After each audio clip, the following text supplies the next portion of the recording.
আসসালামু আলাইকুম। এটা হচ্ছে আপনার থাই ব্ল্যাক রাইস, অর্থাৎ এটার জন্য এখনও পর্যন্ত আপনাদের কম্বো প্যাকেজগুলো দেওয়া হচ্ছে না।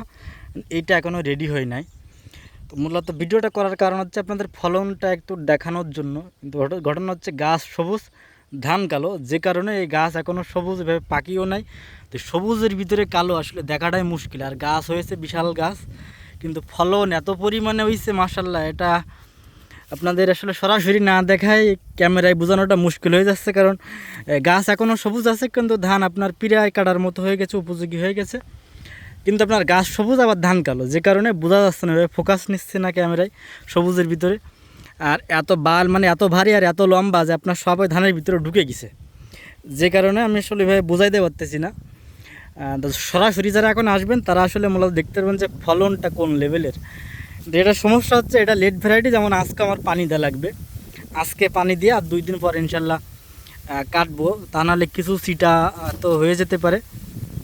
তো দেখেন আসলে কি পরিমাণে ফলন আল্লাহ দিছে, এটা কল্পনার বাইরে। আর সবথেকে মজার ব্যাপার, এর গাছ তো মনে হচ্ছে আসলে কি বলবো, ধান গাছ না লোহা হবে। কারণ এত ঝড় বাতাস গেছে, যেখানে কারোর ধান সোজাই ছিল না, সবই পড়ে গেছে। কিন্তু এর একটা গাছও মাসাল্লাহ পড়ি নাই আর কি, পুরোটাই খাড়া আছে। কিছু গাছ একটু হেলে গেছে, কিন্তু পড়ি নাই। আপনার দেখেন পড়ি নাই, একটু হেলে গেছে মাথার দিকে, বাট পড়ি নাই। কিন্তু ফলন মাসাল্লাহ, এক কথায় মাথা নষ্ট ফলন। দেখেন এই সাইডে কিছু বাইল ঝুলে আছে, তো এগুলো দেখেন আসলে প্রতিটা ভেঙে যাচ্ছে। দেখেন এই এত ভার, আসলে প্রতিটা ভেঙে যাচ্ছে, কিন্তু এমনি ভাঙছে। তো আমরা হাত দিয়ে ভাঙি নাই, নর্মালি ভাঙছি। দেখেন ভেঙে ঝুলে পড়ছে এই সাইড দিয়ে। তো ফলন হয়েছে এক কথায় মাশাল্লাহ, মানে চরম লেভেলের একটা ফলন দিছে। এখন চিটার পরিমাণ কি পরিমাণে হবে এটা বুঝতে পারতেছে না। আর এটা আসলে লেট ভ্যারাইটি, এটা তো জানতাম না।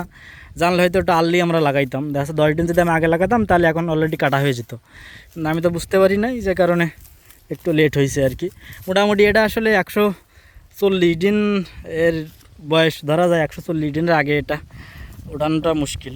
ফলন হয়েছে এক কথায় চরম লেভেলের ফলন। এটা আপনাদের এখান কাছ থেকে যদি একটু দেখাই, মানে এক কথা অসাধারণ ফলন। এর থেকে ফলন আসলে আর হতে পারে না।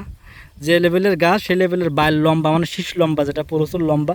দেখেন কি পরিমাণে লম্বা শীষ, আপনাদের একটু দেখাই। দেখেন আমার মানে 1 বিলিজের বেশি হবে, 1 বিলিজের বেশি। আমার হাতে এক হাতে ক্যামেরা দেখানোর মতো এখন না, ইনশাল্লাহ পরবর্তীতে দেখাবো আর কি।